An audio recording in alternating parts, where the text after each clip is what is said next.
What's up, everybody? Welcome back to Press for Presence episode 11 with me. This is a really exciting episode for me because one of my favorite things to do during the Owner's Journal was some of our solo podcasts.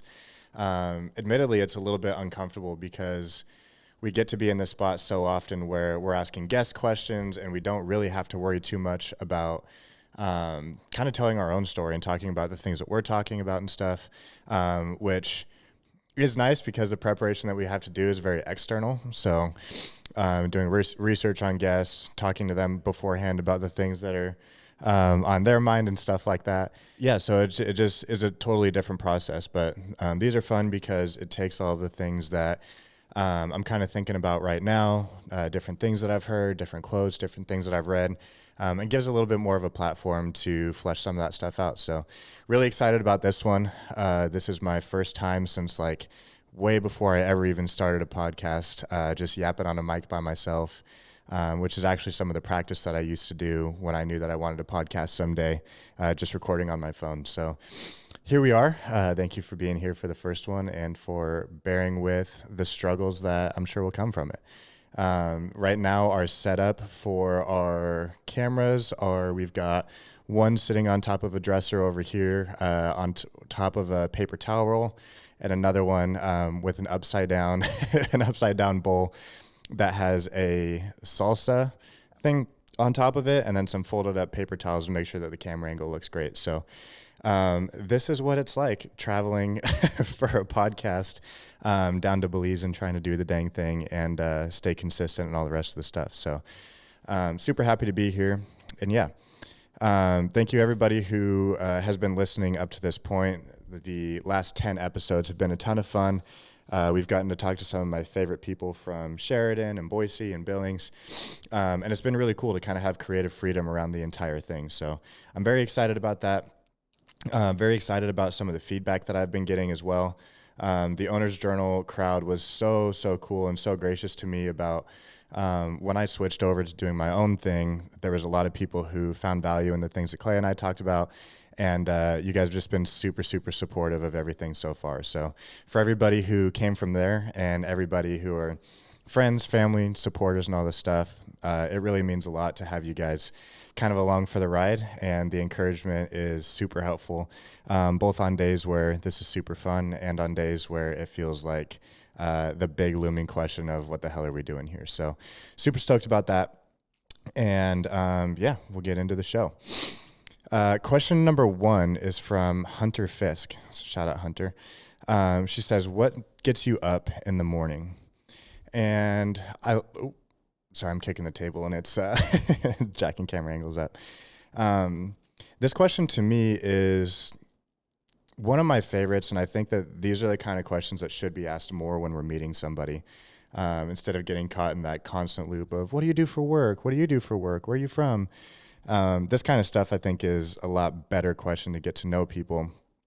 But as I was thinking about it, I think that what gets me up in the morning and like the feeling that I have usually when I get out of bed is I almost always wake up feeling like I have something to do, feeling like there's a mission to accomplish, a short project that I'm working on that fits into a longer project.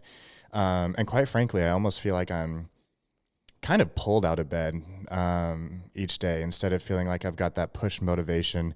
And that pull can come from different areas. Sometimes that pull is being super excited about something. Sometimes that pull is feeling like I'm kind of in the weeds and I just need to like work my ass off to get myself out of it. And sometimes it's just being super excited about whatever's happening that day. So I can't say that there's anything particularly that gets me out of bed. But I think that the general thing that is like the best feeling for me as I'm getting out of bed is feeling like I'm excited to give something that day. Whether that's somebody who I get to hang out with and, you know, make awesome memories with, somebody who I get to work on a project with and we get to give something cool to a client. I always love waking up on days where I get to podcast. And I think the most exciting things for me are when I feel like I've got a mission that is tied to a connection that I actually care about.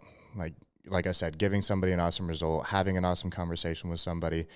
If it's a day where I get to go do something fun with people, like I love feeling like I get to contribute to something that is positive and part of the bigger picture. And the days where I feel like I'm getting up because I have to, and because it's like, oh, there's so much work to do, and if I just work hard, I'll fight to this other side of this thing and all of that. Those are the days that it gets a little bit tricky. So I would say that that's probably what gets me out. I know it's a bit of an abstract answer, but what gets me out of the bed is just, I think, my drive, and it feels the best when that drive is leading me to something where I get to give to people and feel good about doing that. So thank you, Hunter, for that question. The second one comes from Harrison Ashby.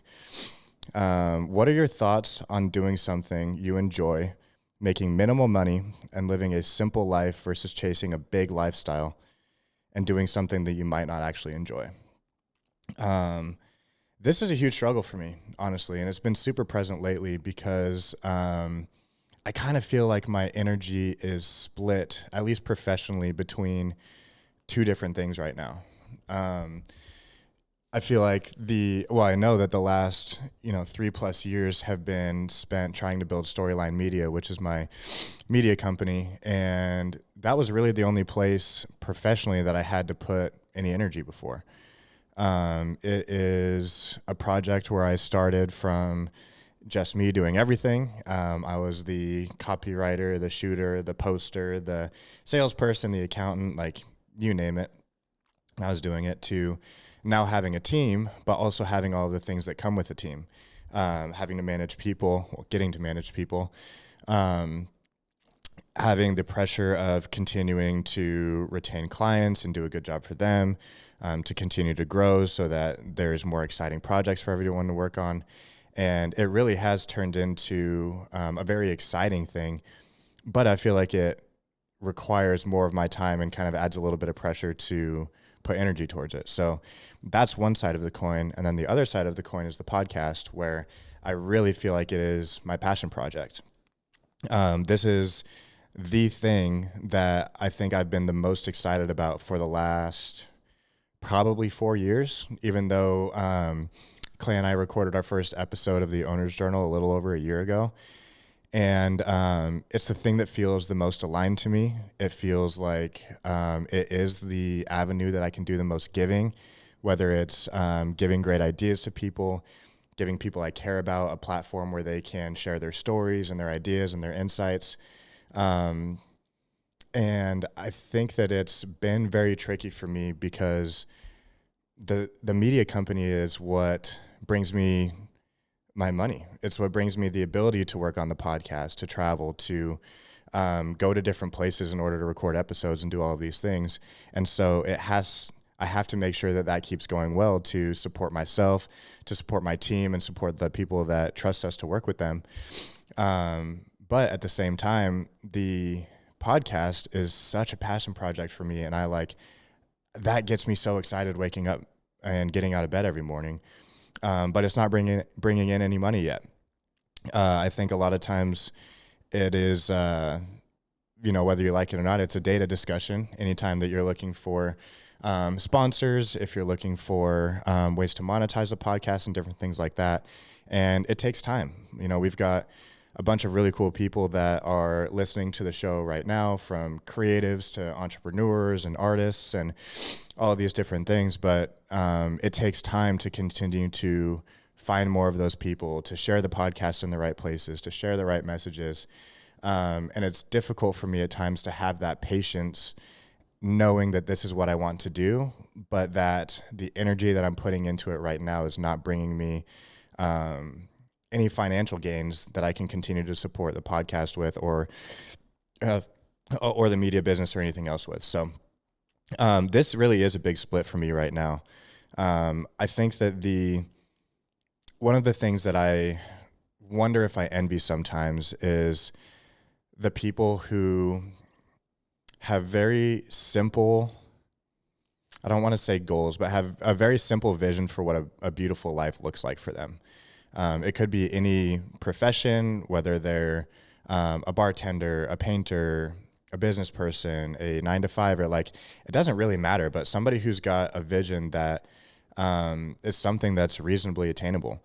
And that once they get there, they feel a legit sense of gratitude that keeps them happy with what they have. And I think that that's kind of what Harrison's talking about here with like living that simple life and doing something that you enjoy. Like if you can get by doing whatever your thing is that you really enjoy, I think a lot of times that person is wealthier in a life sense than somebody who works more than they want to in a job that they don't want to be at, and are kind of that weekend warrior or that, person who just flops down in bed every night going like, shit, I got to do this again for another 4 days until I get a break. So, yeah, I think for me, I would rather be somebody who lives more of a simple life, but really enjoys what I'm doing. And chasing those big money goals and stuff like that, I think can be part of it. But I think also that when you have a passion for what you're doing, it's a lot easier sometimes to make that kind of money in the long run, because there's this quote, and I forget who says it, that goes, find something that looks like work to them but feels like play to you, and you'll be able to outwork and outpace any of them because it doesn't feel like you're working. So that's kind of where I land on that. And one of the things that really came to a head as I was thinking about this in my personal life a couple of years ago is I was 1 year into Storyline Media, which was called Voyage Marketing at the time. And I had a super small team. I think I had a assistant / project manager who was working with me, and then one other photographer, videographer named Ollie. And at that moment, I wasn't making crazy money, and we kind of had enough clients to keep the lights on, pay the bills, like kind of keep our heads above water. But I could see that it was starting to work. We were starting to gain a little bit of traction and some things like that. And right around that time, I got a call from somebody in the medical device industry that I used to work with at my previous corporate job that I had left about a year ago. And at that time, this guy called me, and for a while when I was working with him, I wanted nothing more than to be in sales. I was like, man, this is so cool. You get to travel around all over the place. You've got friends all over. You get to go to different cities. Everybody here seems to be wearing nice suits and have nice watches, and there's lots of money in this. So like, this seems like a great gig. And, fast forward a year later, and I'm sitting in a coffee shop on a Wednesday called Roots Garden Center. And in this coffee shop, in the winter, they put some like outdoor furniture and some chairs and some different things where you can hang out in this greenhouse, and it kind of feels like you can like be outside and enjoy that a little bit, which is very welcomed when it's 2 feet of snow and negative temperatures in Billings, Montana. So I was sitting in this coffee shop. This guy gives me a call, and he had recently changed companies, and this new company was building out a sales team. He said, hey man, we're building out a couple of sales teams for this new company. I threw your name into the hat already, and I would like you to consider coming and applying to work here.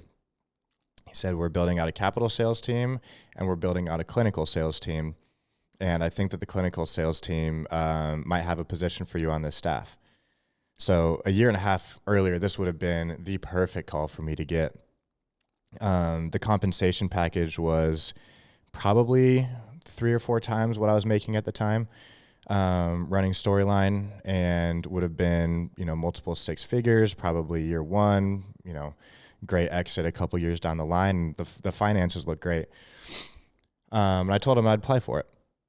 And a couple days later, as I continued to think about it and talk to my girlfriend at the time, I realized that I just didn't want to be doing what that job would require of me.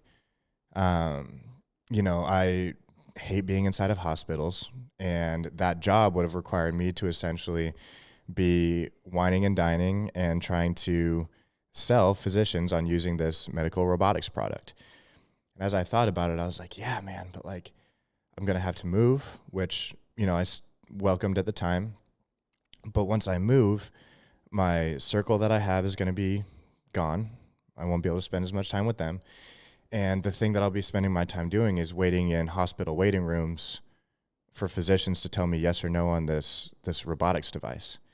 I was like, dude, if I die in 10 days, if I get hit by a bus, what do I want to spend those next 10 days doing? Do I want to be sitting in medical device waiting rooms because the money is good, because this job opportunity and all of these things? Or do I want to spend the next 10 days running a business that I built, working with people that I care about, and chasing this dream that I've had since I was young to be a business owner and an entrepreneur? And so I withdrew my name from the possible hiring pool. And it still tears me up a little bit because the guy who had called me about that position is still somebody who I look up to like crazy. Working with him is one of the most fun things that I've ever had a chance to do. And I truly, at like age 22, was in a position where I was flying around the world to do the coolest things and go to the coolest places. And he's a big reason for that. So it was really hard for me to feel like he went out on a limb to throw my name in the hat, being kind of a young up-and-comer sort of thing, and that I walked away from that opportunity because I think that it might have been a bit of a strain on that relationship for somebody who is sticking up for me like that. But at the end of the day, it's like I chose in that moment, back to Harrison's question, to live a quote-unquote smaller life that I was happy with than to chase the big thing where it had the monetary success and all of the other stuff. So I would say that currently this is definitely a battle for me, trying to figure out, how I want to navigate this running the media company and growing the podcast sort of thing. I think that we've kind of got a penciled in plan in place that will help with making some decisions around that in the next year or so. But I'm really proud of that decision that I made a couple of years ago to continue down the path that I'm on now, instead of hanging out in hospital waiting rooms, just because the money was good. So great question, Harrison. Getting on to the next one. Our third question is from Drew McManus, one of my main homies. I freaking love you, Drew. You're the best. He asked, is fear a compass or a stop sign? I think this is an awesome question. He's one of the deepest cats I know in some of our conversations. I wish there was a microphone in the room for more of them, but there was a microphone in the room for one a couple of months ago, and I think that it was episode 2 on the podcast. So if you want more cool questions like that, go watch that. Is fear a compass or a stop sign is a great question. It really reminds me of Stephen Pressfield's book, The War of Art. And in that book, he's got the entire book itself is kind of talking about this relationship between about being creative and pursuing your calling versus resistance.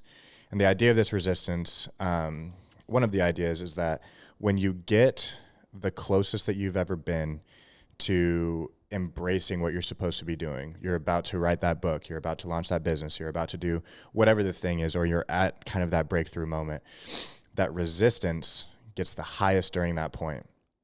Somebody quits, somebody gets sick, the world throws something at you that goes, here's a test. Do you actually mean what you say that you mean about pursuing this thing? Is this actually something that means this much to you? Are you going to rise to the occasion, or are you going to fold in the face of pressure?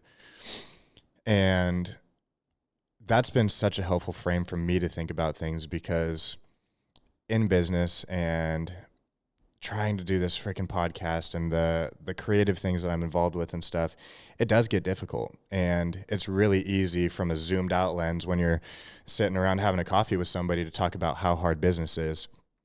But the points where it actually gets really freaking hard, they're a struggle.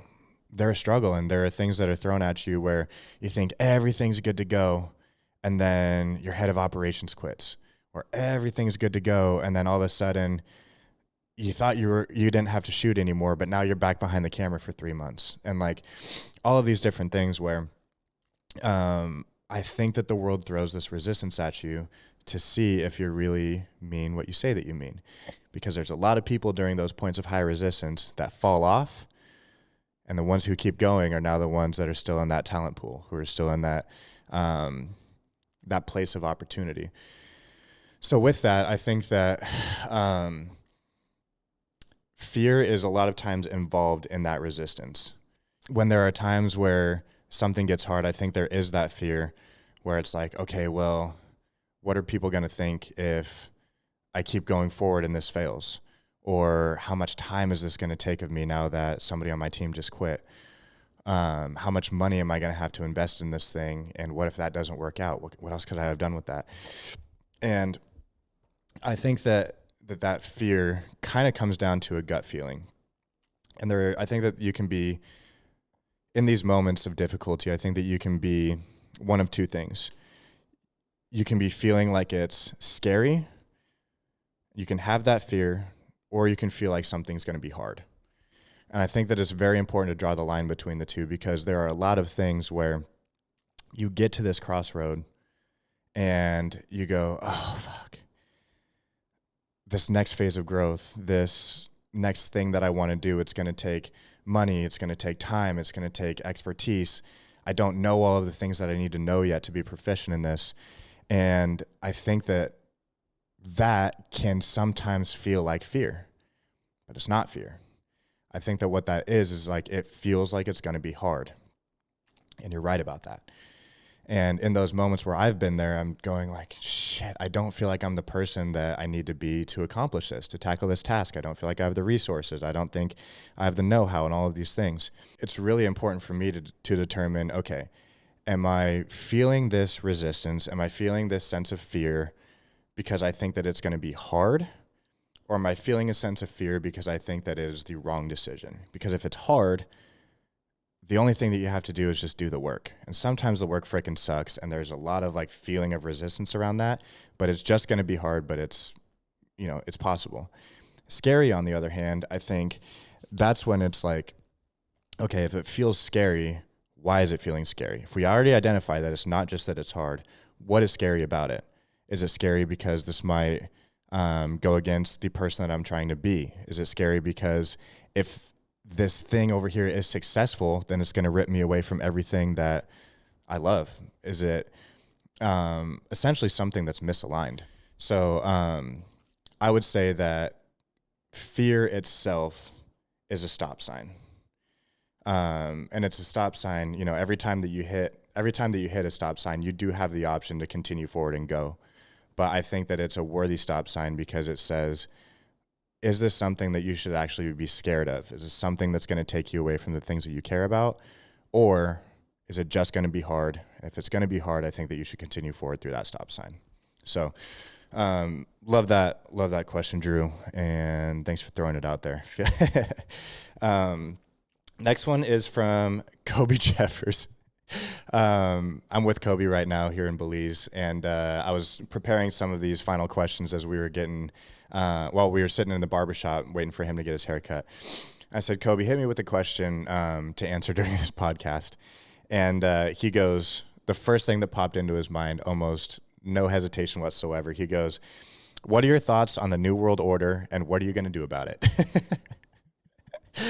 And Kobe's brain works in the most hilarious ways, but he also knows me better than most people, so I can see where this question came from. He then asked a little bit more of a serious question and said, put me in the mind of 12-year-old Drew, which is related to said New World Order stuff. So when I was 12, I had a big existential crisis. I, for whatever reason, remember myself being in my room at my dad's house, and I don't know where it came from, but the question of how did we get here and what are we doing here in life just hit me like a sack of bricks. And I remember getting this gut feeling of just turning and just like, oh shit, like this crazy scared butterfly feeling. And I remember I was kind of freaking out, and I like asked my dad to come upstairs, and I was like, boy, do I have some questions for you. And so I started asking him, not being raised religiously, or feeling like I had a solid spiritual ground in this moment to stand on. I really was just curious and scared about what the hell is going on here. And that question hit me really hard. I was trying to think about like, okay, well, I don't know where I was at before this. I have no memory of that. And so maybe there's no reason to think that I would have any sort of sense of self or any memory after this happens. So that just means that's eternal nothingness. And when you look at our time here now, that's like less than a snap of time that we get to be here and actually enjoy this human experience. And admittedly so, it caused a lot of panic and a lot of just like questions about what the hell's going on here. And in that moment, without trying to lean into any spiritual things that I wasn't familiar with or didn't feel grounded in, my dad just goes, yeah, dude, that's the thing. That's the question. And there are so many different people that have different answers to this, with different religions, with different beliefs, with different practices. But the one thing that I can tell you, because I don't know what's going on here either, the one thing I can tell you is that right now we have the ability in this experience, even if we don't know what's going on with it, to make the best of it. And in that moment, he taught me about the concept of carpe diem. And that idea of carpe diem, of seize the day, that we have control only of the experience that we're having right now. We have control of the controllables. We can decide what we want to do with our day. We can decide to a certain degree how we want to interpret things, how we want to interact with things.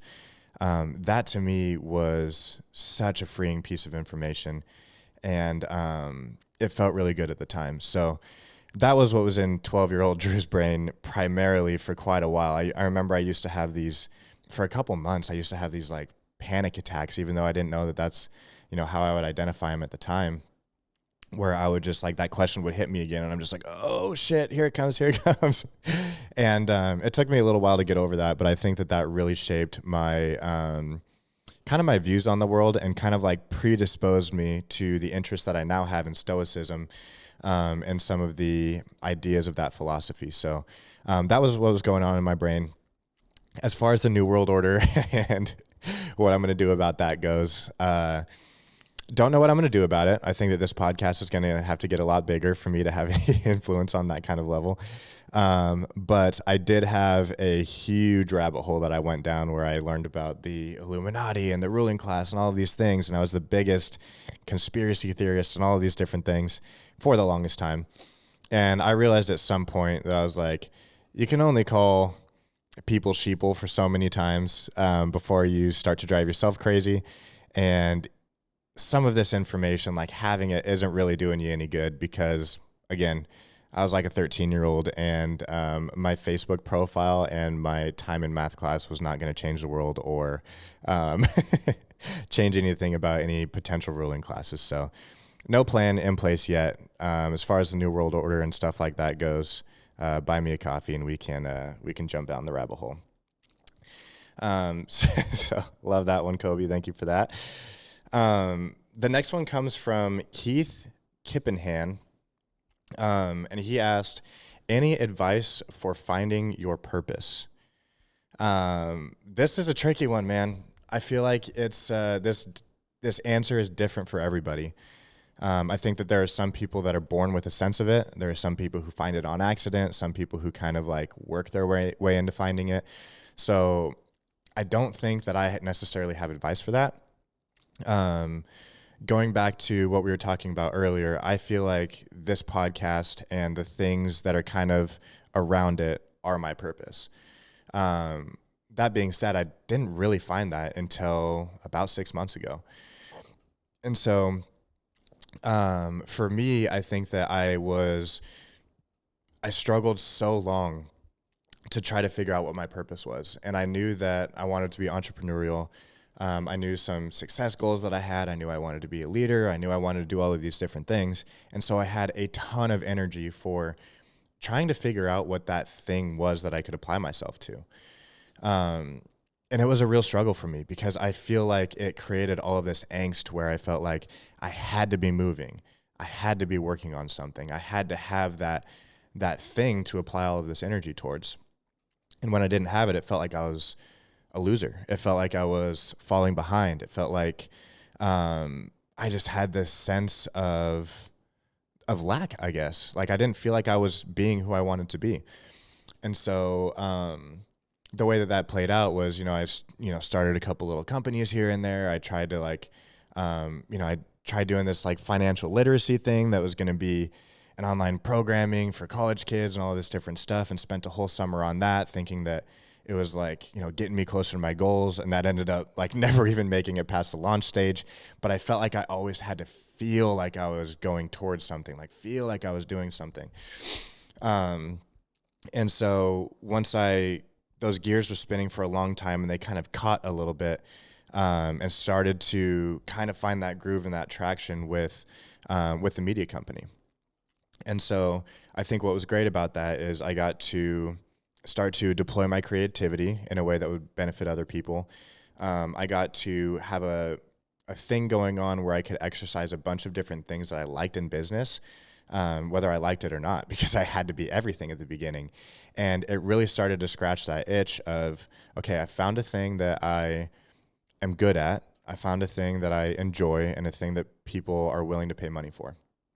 And so it really did scratch that itch, and it still does for the longest time, of feeling like the person that I wanted to be fit with this thing that I found that I could do with my time. And so I would say that feels like it's been like an 80 or 90% match for the longest time. And where the podcast comes in is that feels like 100% match. For me, it is a feeling of, personally, I can think of nothing better than to spend my time talking to people that are the most interesting people in the world, who have become experts in their craft, who have chased their dreams, who have gotten all the insights that you get from choosing to pursue something and going out on your own path. And on a professional side, it also feels great because it's like I could also think of nothing better than for the way that I support myself and my team and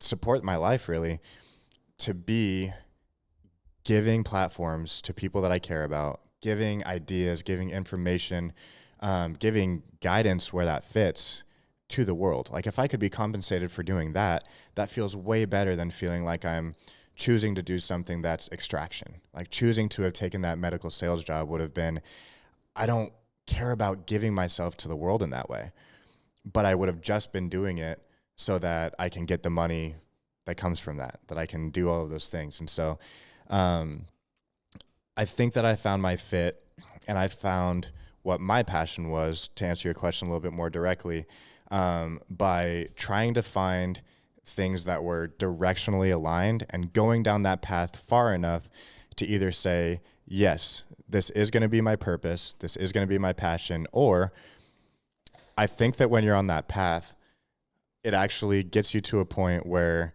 you can see where those detours are. You can see where the things that you need to change, or the things that are maybe a little bit closer to your purpose, live at, so that you can make the decisions to change to it. So I think with my story, I would say the internships that I did, the jobs that I worked, and all of those different things were things that I chose because they seemed like they were close to my purpose. The marketing job that I took right out of college was at a super small agency with a serial entrepreneur that I felt like I could learn business stuff from. The internships I took in college were in financial advising and in a small tech startup, because I thought I might want to be a financial advisor, because I thought I might want to be in the startup world. And so for me, I think that when did I graduate? 2021. So the last, 5 or 6 years have been trying to figure out, how can I go down a path that seems like it might be directionally towards something that could feel like my purpose, and just kind of gauging, like, how does it feel? What is the thing? Does it, I thought for sure I was going to be a financial advisor, or somebody who was working in the stock market. And one summer internship told me that was the furthest thing from what my purpose was. So if I had any recommendations given my story, the thing that has worked for me is to just try stuff. Like, pick a path, go down it far enough to see, is this the right thing or not?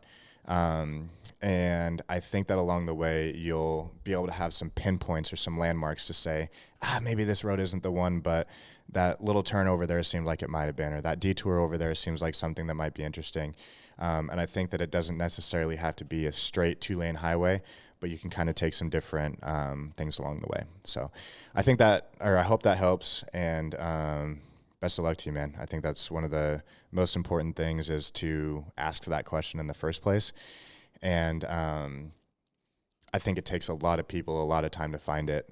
It takes some people a short amount of time to find it, but not judging yourself on whether or not you found it yet, I think is also important, because if you give up on it, or if you beat yourself up because you haven't found it and all of those different things, I think that you can start to chip away at your ability to ever find your purpose if you just give up on it and you start to get frustrated with yourself that you haven't found it yet. So read a couple of those Instagram posts, those articles and stuff like that about people who we all know their names and they didn't start till they were 50.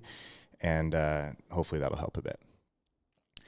Next question is from Carrie Kaiser. One of my favorite serendipitous moments was meeting Carrie at the Red Lodge Ski Hill, having a Moscow Mule after the day.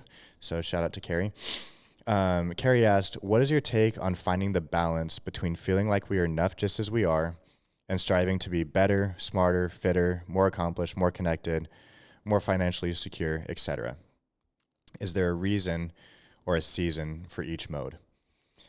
I feel like I'm a broken record here, but this is also a struggle for me. I think that in an ideal world, feeling like you're enough and striving to be better live in harmony. I think in a perfect world, those two things happen at the same time, and that you are grateful and secure and connected to who you are now, and that you give yourself credit for what you've done to get there, and that you're also striving to be better.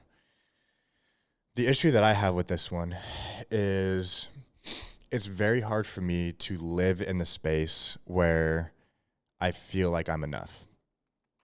I recently started going to therapy last November, and I think that that's one of the things that we've really boiled down some of the things that we've chatted about with. And it really gets to me sometimes, because there are things that I've accomplished now. There are things that are part of my life now that one day in the past I said would make me happy, that I would feel accomplished, that I would do all of those things. And it doesn't always feel like that. It feels like, when I was in high school, I was like, dude, if I could be 205 pounds and this and that, like, that'll be sick. I love how I'll look. I love how I'll feel, this and that. I've been 205 pounds, and it does. I mean, it's like, okay, well, it didn't feel like how I thought it was going to feel. If I can survive past that first year of business, if I can have a team, if I can have, people that I count on, if I can do this, if I can do that, it's like I get there, and then it's really hard for me to ever feel like that's enough. And so in those times where I'm able to step back and go like, oh man, look, like we've made it a ways. Or when somebody sends me a message and they're like, hey man, thanks for doing what you do. That, this person had this idea that was on your podcast, and like, I really appreciate you taking the time to give these people a platform. Or I was going through this hard time, trying to find a way to express my identity, and this person said really helped me with that, and I think it's going to help me in this next phase and stuff. Like in those moments, I feel like I get a microdose of that feeling of like, you are enough.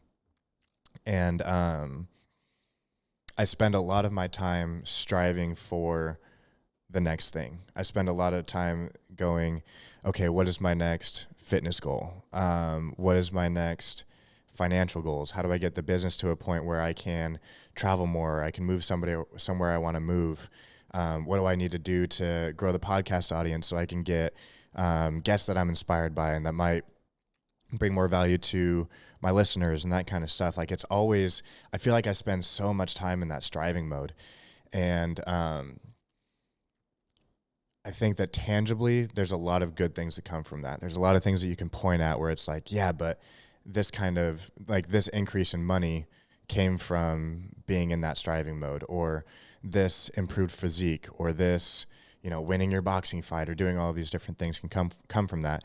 But I think that it's very difficult for me at least, to take myself out of that striving mode and put myself into that self-gratitude and feeling like I'm enough. So the moments that I feel like I'm enough are where I'm giving to somebody, whether it's a gift, whether it's helping somebody move, helping somebody with a project, helping somebody through a hard time, or fleshing out an idea with somebody. Like really being able to give what I feel like is my best to somebody is when I feel the best. I feel the best when I'm around people that I care about, like friends and family and people that I'm inspired by. And I also feel like I'm enough when I'm synthesizing or like taking information that I've come across in the world and like digesting that in a way that I can share it, because I feel like I might be able to give that to somebody. I feel like I might be able to share that in a way that it'll also help somebody else out. So I don't really know where that balance exists because I don't feel like I've found it. But what I have found for myself is I feel like I'm constantly in that striving mode. But if I can find the things that bring me to that feeling of I am enough, I am proud of who I am confident, I am, all of these different things. I think if I can find the things that get me there and make more time for those things, that's one of the most important places to be. So actively working on it. But I think that that's a question that maybe I need to ask myself more often. Next one. Christian Jones asked, is free will a tool for self-discovery? Christian is one of my favorite thinkers, humans, friends. And he added a little bit of context to this that I think is applicable. And he says, I've been thinking a lot about how the only free will we truly have is whether we're acting in discipline to our authentic self or not, because we have no choice in who our authentic self is. It's all self-discovery. We came into this world as a soul to learn and express who we are, and I think that our free will gives us the choice to either discover more of who we are or cover up more of who we are. I love that. The idea that we have to, that we cannot change who our authentic selves are, that we have this self or this thing that at our core is us, is a really cool idea to me, and I definitely feel that I subscribe to that. What I love about this is I think that I don't necessarily know if I believe that free will is only a tool for self-expression or for finding what that self is, but I do think that it might be the best use of it. Free will can be used for anything from throwing this coffee cup that I've got on the table on the floor to choosing to call my mom and tell her I love her, to doing whatever I'm going to do after this. Like, I think that free will has so many options, but choosing to use it on things that help you discover yourself, I think, is the best use of it. One of the things that I found is that when I feel like I'm aligned, that's what success feels like to me. When I feel like I've got a purpose, a calling that I am actively pursuing and doing the right things to make that happen, that's where I feel like I learn the most. I attract the right people into my life. I attract the right conversations into my life. And like all of this magic in the world starts to happen when I'm on a path that I feel like is true to whatever that self is, to whatever that, maybe that like golden core is of who we are as people. And so to me, I think that free will's best use case is probably for self-discovery. And self-discovery can happen for me through staying aligned to what I feel my calling is, what I feel like my purpose is, or at least being on a path to somewhere that I think is directionally correct for those things. So Christian and I have actually had this conversation once or twice with our friend Jeremiah, and it made me, through a lot of thought, think that I believe that for free will, we have the ability to take the pebble and drop it into the pond, but that we don't have control over what happens after that. We don't have control over how that energy ripples out. We don't have control over the fish that jumped because that thing came in, and then that other fish that ate it because of that, or how the waves come out and then come back in, and all of the things that happen in between. But I do think that we have the ability to choose, do we take this action to drop the pebble in the pond or not?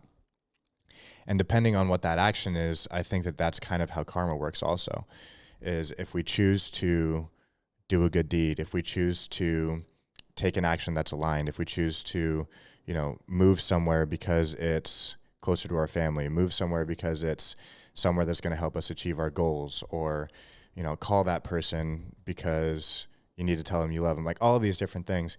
I think that we drop a lot of pebbles into the pond each day, and making sure that all of those, or as many of those as you can, come from a good intention.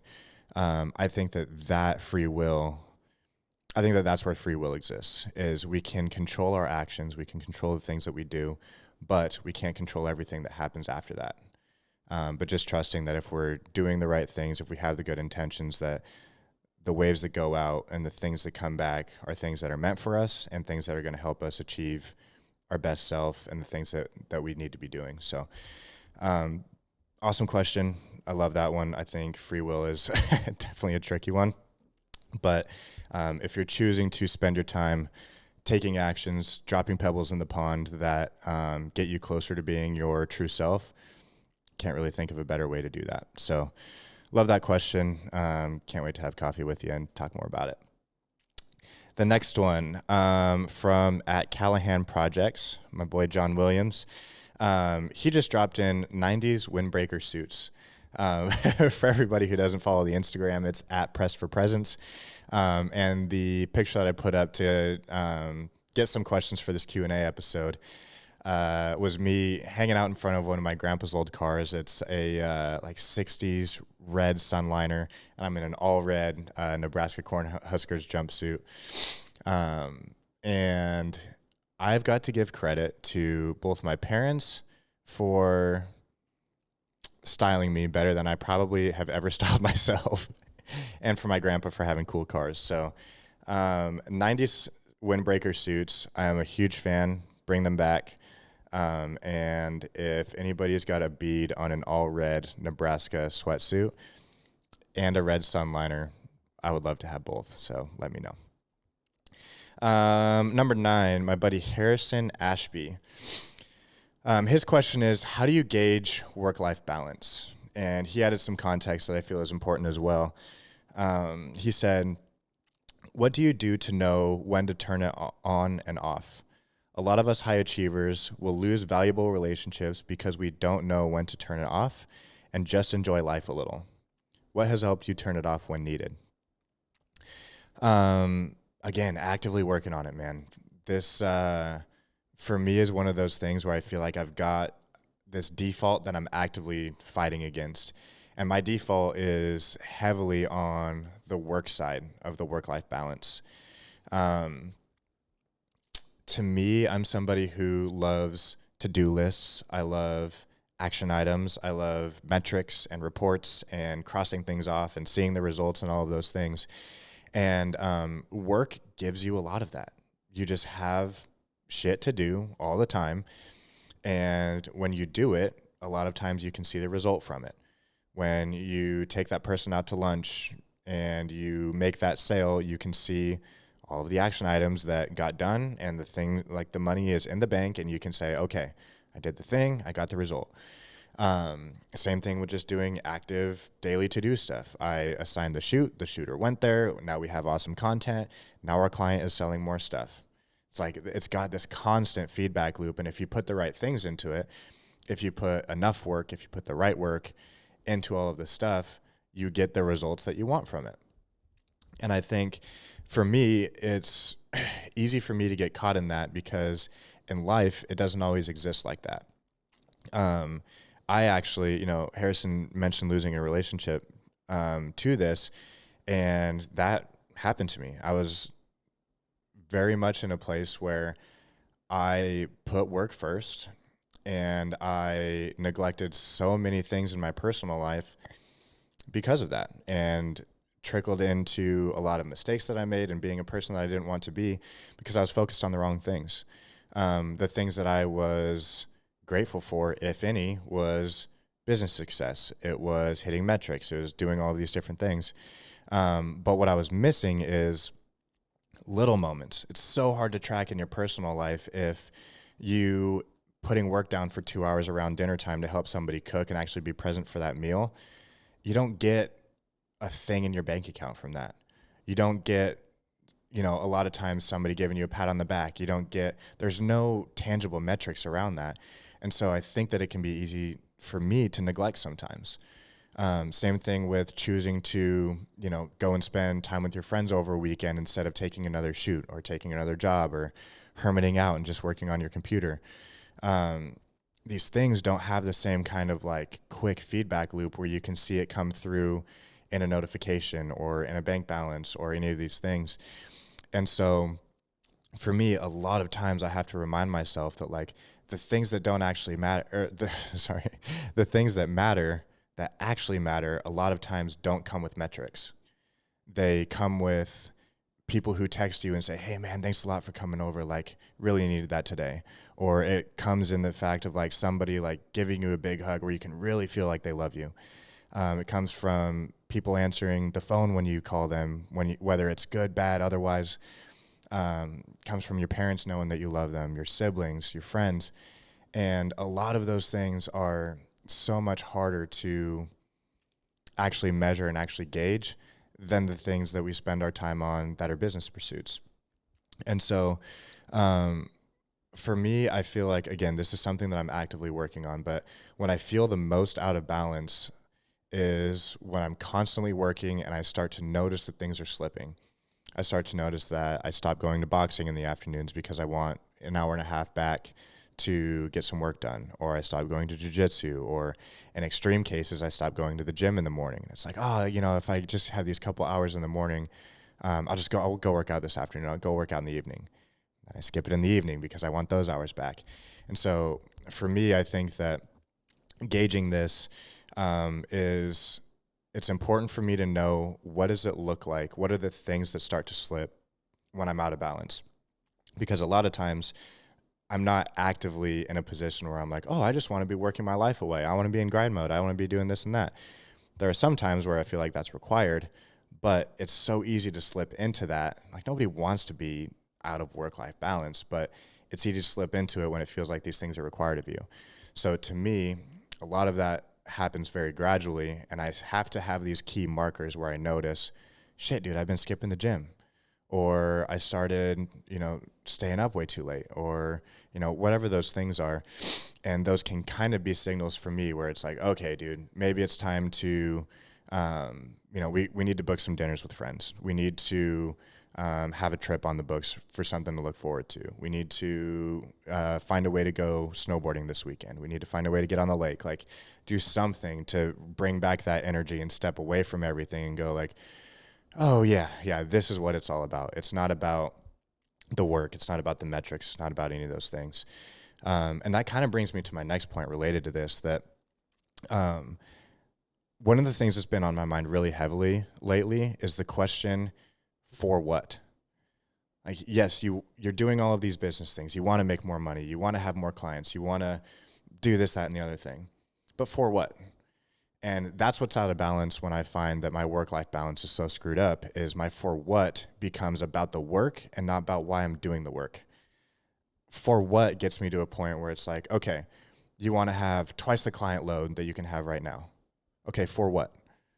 Is it because you just want to have a different bank balance? Okay, well, if that bank balance changes, for what? What's that going to allow you to do? It can't just be about growing that thing, because that thing has to have a purpose.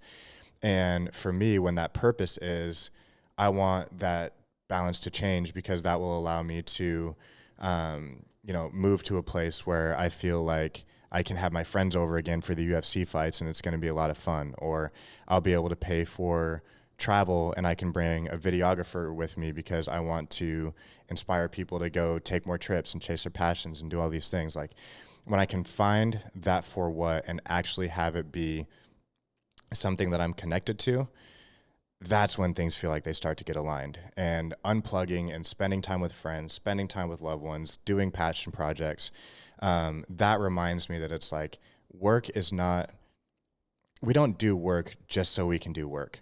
We do work because we want to put ourselves in a position where we can spend time with friends, spend time with family, have the best level of experiences when we're with friends and family that we can. and like actually enjoy the parts of life that make us feel alive, not just work and chase the dollars and chase the metrics and all of those other things. So, yeah, man, for me, I'm still working on it, still actively trying to get better about work-life balance. But if I had any recommendations that I probably need to hear from myself later is, make sure to really pay attention to those markers of when you're starting to get out of balance. And during those times, ask yourself, what am I doing this for? Because a lot of times it makes it a lot easier to go, okay, well, I already have amazing friends. Let's unplug for a weekend. Let's unplug for a day. Let's go snowboarding. Let's do whatever, because that's what I'm working so hard for, not just so I can improve whatever metric I'm worried about at that time. All right, next question. Back to Mr. Kobe Jeffers. This one came in before our little barbershop New World Order conspiracy talk. But Kobe asked, is there ever a time you wanted to quit? And he could not have asked this with better timing. The answer is yes. There's been a lot of times where I wanted to quit. But the most heavy one was honestly like a week or two ago. I talked a little bit earlier about the balance between Storyline Media and the podcast, and it's been an active project for me to try to figure out how much energy to put into both. That being said, I've really been trying to create as much time as I can to spend on the podcast and about the things that I love about what we're doing. And some of that has had to be at the sacrifice of taking time in my business on the media company side. And a couple weeks ago, we lost a really key person inside of our business who handles a lot of operations and different things like that, because she needs to do some things to help take care of her family and do some different things like that, and needs the extra time and emotional space back. And so it was such a struggle for me, because we had just gotten to a point where we really hit a stride with this person. Everything was going well. We're growing. We're adding more clients. And I was truly getting to a place where I could do things like come down to Belize to create a couple podcasts. We're going on a bachelor party where we're going to go sail for a couple days. And I was feeling excited about being able to do these things where I could spend time on the podcast. I could get some life experience so I could have things to talk about. And the growth of the company would allow me also to go do things like take trips to Sheridan, take trips to Boise, go down to Salt Lake to continue pouring into the podcast. But losing that person who was key in the business felt like it dragged me back to a place where it was like, no, you have to be all in on this. And the time that you wanted to spend doing that thing that you feel really passionate about feels like it's gone now. And that was a real struggle for me, man. I mean, we've had a couple different people sit in that seat, and they're a very key part of the company. They're a very key part of what we do. And it's what allows me to work on the business instead of in the business. And those times where I'm working in the business, it's so easy for me to get into that mode where I feel like I have to work, 60, 70 hours a week. I feel like I'm missing time with my friends because I'm saying no. I'm missing the gym. I'm not doing the things that like really fuel me as a person. And like burnout is super, super common for me during those spots. And in that moment last week, I was just like, fuck, man, I thought we were past this. I had moments during my first year of business where there was one month where my top line revenue was $3,000 before I paid any of the people on my team, before any of these things. And I also had to I didn't have to, but I was also going to Europe that same week. And by the time I'd paid all my people and stuff like that, there wasn't a whole lot left. And it feels so crazy to be over 3 years past that moment and to be sitting here going like, wow, I feel like we're right back to square one. Like objectively, we're not. We've got more clients. We've got all these different things, but it felt in that moment like the things that I had worked for had all been reset back to zero. And that the thing that I wanted, the thing that I feel passion towards, the thing that I feel like is my purpose, all of the things surrounding this podcast were going to take a big hit because of that. So it took me quite a few days to feel through that, I feel super grateful that both my mom and dad are still alive and that we've got great relationships so that I could talk to them and talk to some close friends about it. But it really did. I mean, there's some very tricky moments in this entrepreneurship thing and this being a business owner and trying to do all these things where it's really easy to talk about, oh, yeah, it's like, it's hard and we do these different things. Like, it's easy to talk about how hard entrepreneurship is. It's easy to talk about, the struggle and the grind and all those things when you don't feel like you're in it. But as soon as something major like that happens and it's like all of that stuff that you talk about, that's part of this whole process, you're in it now. It's a reminder that like, yeah, dude, it actually is hard when you're actually talking about this sucking sometimes. You're right about that. And now you have to go through it, or the other only option is you quit. As you stop going through it and you take a job, or you start doing something that doesn't feel like it's aligned because it's not as hard. And so I didn't quit. I'm not going to quit, but it was one of the biggest struggles that I had because it felt like a start back to zero. And it was a bit of a struggle for me. So I think that anytime those big moments happen, we talked about it earlier, it's a ton of resistance, it's a ton of these different things. But it's also the moments that thin the herd. It's the moments that people who aren't supposed to make it don't. It's the moments that you can either choose to make it part of your character development, to make it part of your personal development, your professional development, and grow from it and become a better person, or you can stop that right there. You can choose not to learn those lessons. You can choose not to go through that heartache, through those difficult times, and choose to quit. And to me, I haven't come to that place yet. And I really take pride in my resilience and the ability to continue through hard things. And this is one of those moments where it's really hard, but not going to quit. So yes, I have felt like that before. I'm sure that I will again, but I don't think that you can truly fail at something until you quit. And I don't intend on doing that unless I come to one of those stop signs where it's like quitting this would mean becoming more aligned to the person that I want to be. But until that feels like the feeling, we deal with the hardships and we keep on keeping on. All right. We are coming close to time here. So ending on a bit of a positive note, Hunter Fisk came with another question. We are starting and ending with our sweet homie Hunter. She asked, again, back to the that picture of me being a little dude in front of my grandpa's car.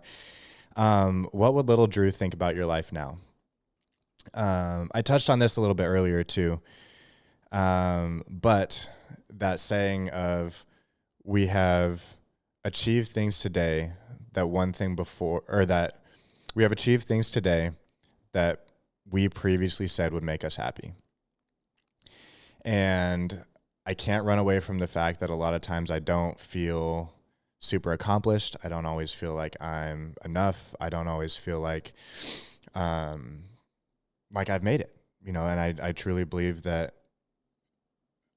given the goals that I have, that I haven't, and that's something that I live with.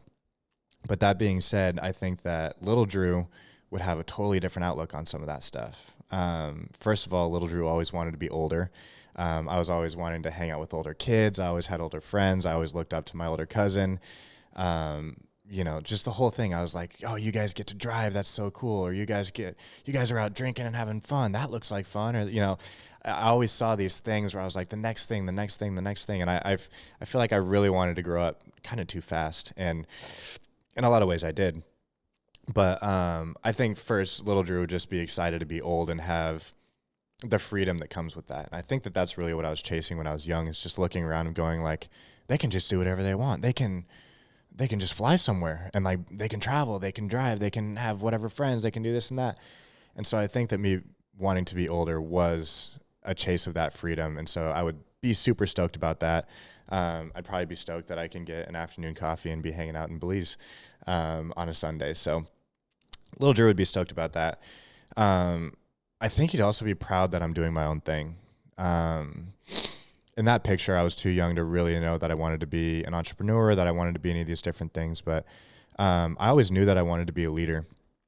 And I think that I credit my dad a lot for that because he was a football coach when I was growing up. He coached some of my sports and some different things like that. And I don't really know how he did it.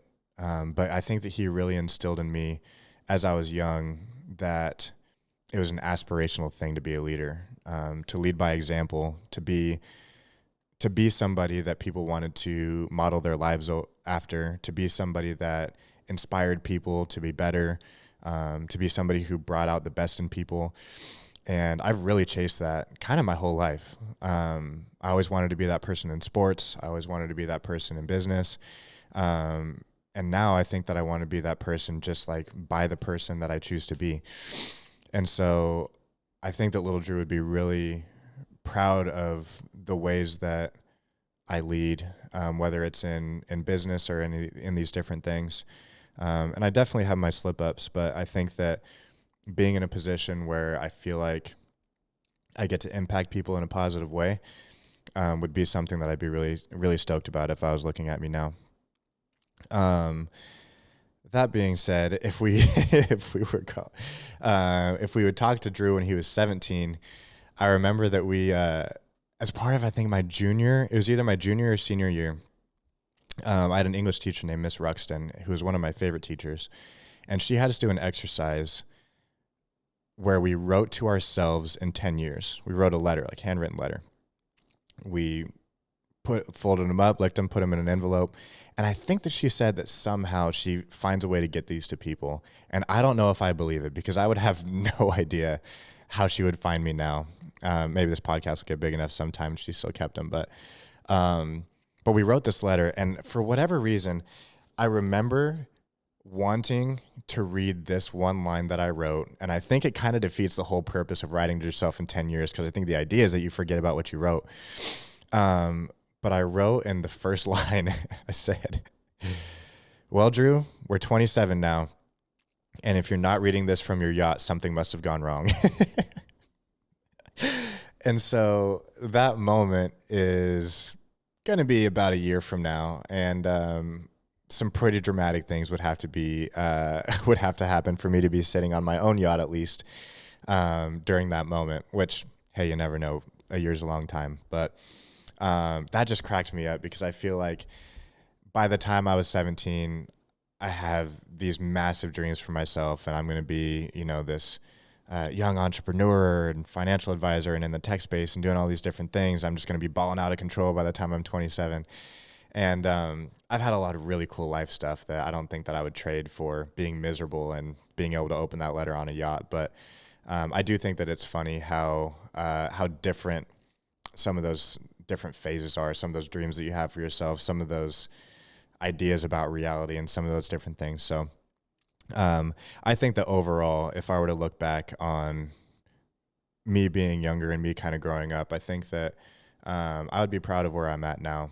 And I think that a lot of times I could probably benefit by thinking through that lens of, what would 17-year-old you think of this? What would 5-year-old you, 12-year-old you, going through these different things? Like if you looked at you now, how would you be proud, or how would you think of where we've turned out? Would we think that the struggle is worth it, that we made the right decisions, that we learned from the mistakes, that we did all of the things, and that we kept going? And I think that where I'm at right now, the answer is yes. So I really hope that the actions that I take now and the things that I choose to do also put me in a position where 10 years, 20 years from now, I'm also proud of how me now would look at 40-year-old me, 50-year-old me, and so on. So to little Drew, the struggle that we're going to go through is worth it.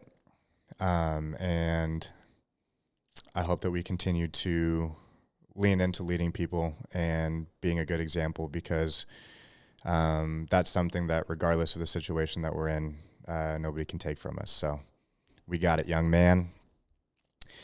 So that's the end of our questions from our guests. It really means so much, honestly, that a lot of these were submitted by close friends, by people who have been listeners for a while. And it feels so cool to know that the things that I'm doing right now while it's still in its super early stages. This is episode 11. We don't have a huge following. We don't have a huge audience yet. But the people that do listen ask important questions. They're chasing their goals. They're being creative. They're doing all of the things.